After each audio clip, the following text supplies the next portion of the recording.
দেখি একটা কোশ্চেন করে পারে কিনা। কোশ্চেন করতে চলে এলাম।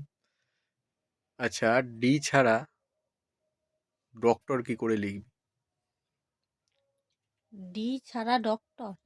ডি বাদ দিয়ে ডক্টর কি করে হবে? ডি বাদ দিয়ে হুম মানে ডক্টর বানানটা লিখতে হবে ডি বাদ দিয়ে, তাই হ্যাঁ, তো? ডি বাদ দিয়ে। ডিটা বাদ দেবো কি করে? ডিটা লেখা হবে না, তুই এমন ভাবে লেখ যেন ডক্টর বানানটা হয়।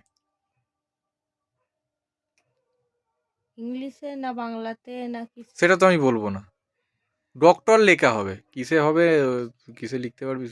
ডি ছাড়া ডক্টর, হুম ডি ছাড়া কি করে? বল, কোশ্চেনটা তো আমি করেছি না। ডি ছাড়া হ্যাঁ, ডি ডক্টর ছাড়া ডক্টর। বাংলাতে? কি? বাংলাতে কেন, কি করে হবে? কেন ড কয়ে টয়ে র? হ্যাঁ, ঠিক বলেছিস। যাও, আজকে ঠিকঠাক উত্তর দিয়ে দিয়েছে। সবসময় ভুল বলে, আজকে ঠিক দিয়েছে।